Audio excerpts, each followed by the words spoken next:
The light transmission from spirit is called Make Some Room.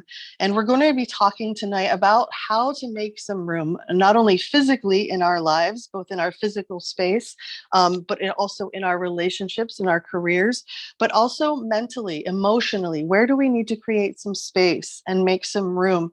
And spiritually, how are we meeting our soul on a daily basis? How are we creating that daily manna that actually gives us that energetic space and that room to move on the mental, emotional, and physical levels with a lot more grace and a lot more ease?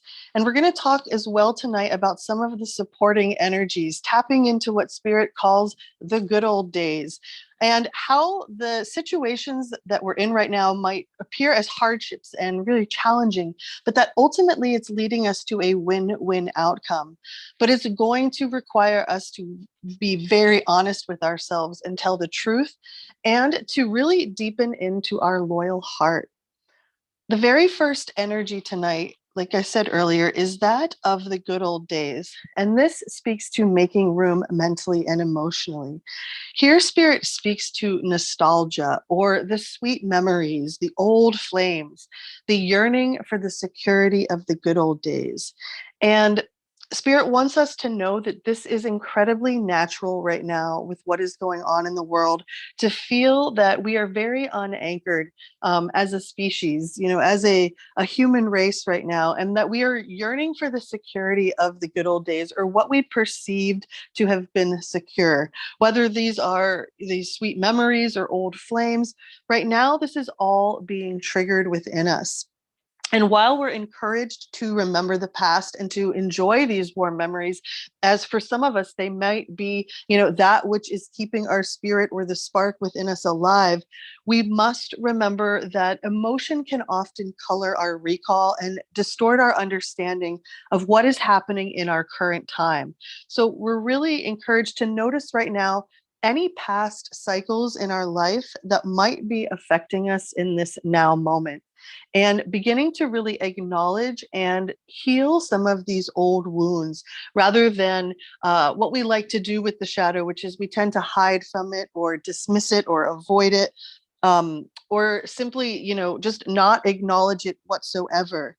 And yet, right now, we are in what Spirit is calling the Great Purge, where we are clearing ourselves of any energetic debris that is weighing us down. So these would be the heavy weaves, the woundings in our life that cause us to come from a reactive place, even if we may not even be conscious that we are coming from that reactive space.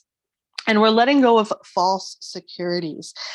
So going back to this, what we've been talking about on several calls now, that the only security we're truly going to be able to experience is the security we have with the divine love that is found within our own heart, with our own intimate and personal connection with the Creator. And because of that, there is no need to cling to an illusion of a golden era or of a time of yesteryear.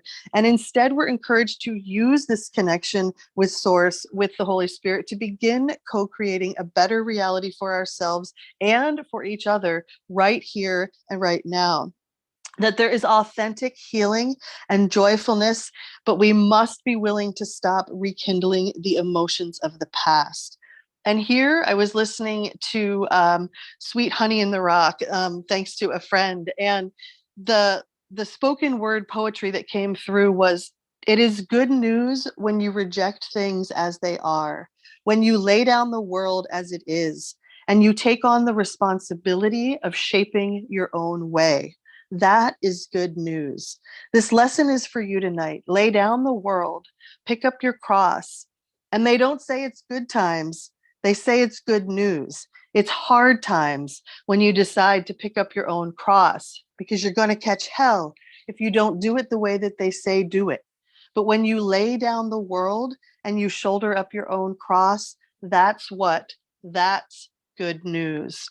And so rather than clinging to the good old days, we are instead encouraged to be instead the good news and to take up what is our cross, our purpose, our passion in this world, and to stay true and committed and devoted to it, because that is the good news that the world seeks and truly what the Creator designed us to be.